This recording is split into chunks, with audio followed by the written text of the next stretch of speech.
toàn bản đáng xưa vìน้องเฮาเมื่อพ้องสุขใจหันนำเฮาหันมาถึงยัง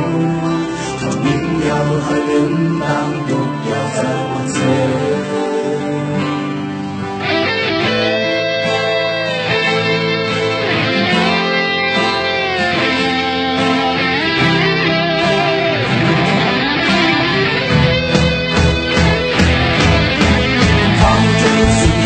thức khát giờ quay quay ta đi hoang chương mai mong bao kỳ non tay hậu bằng em giờ mũ trong hậu hoàn năng đang tục giả có cứ nan bay khao đang cày có án hương mai đi ngờ sửa lại tay hậu giờ hăng hàn tương ăn yom hoàn năng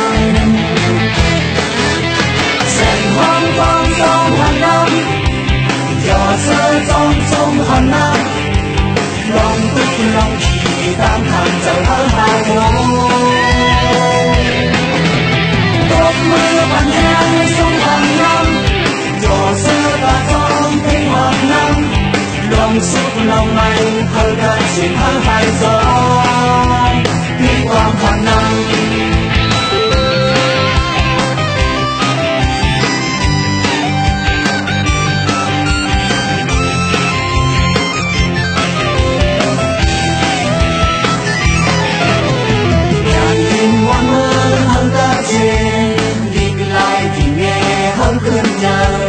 tình chungของเจ้าคือแต่ยาวหายอ่านของความตันแหงตั้งทุกชาติเป็นน้ำไปเขาดังไก่ก็อ่านยืนมามีเกศลายไตเขาเจอหาหา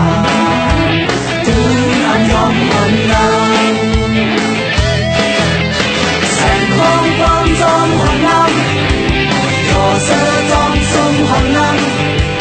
lòng tức lòng chỉ đang hàng giờ mơ hai mối đốt mưa bàn ngang sông hòn nam trò xưa ca gió tiếng hòn nam lòng suốt lòng mang hơi đã chỉ mơ hai gió tiếng quang hòn nam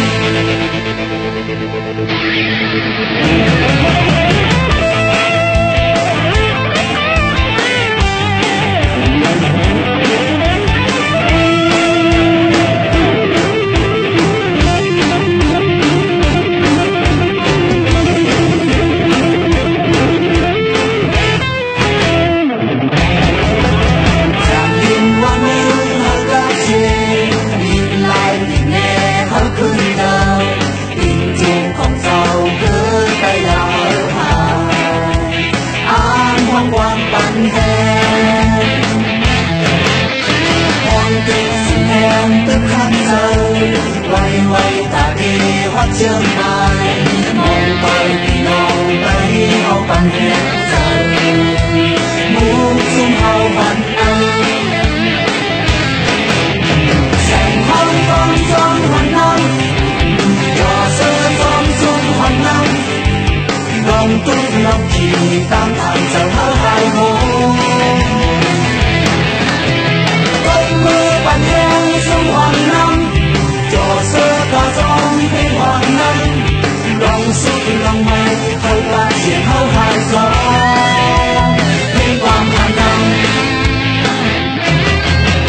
dạy hoang quang trong hòn năm trò sơ trong sông hòn năm lòng tu lòng chỉ tăng thành giờ hai hai môn cơn mưa bàn ngang sông hòn năm trò sơ ca trong tiếng hòn năm lòng suốt lòng mây hơi đã chuyển hơi hai gió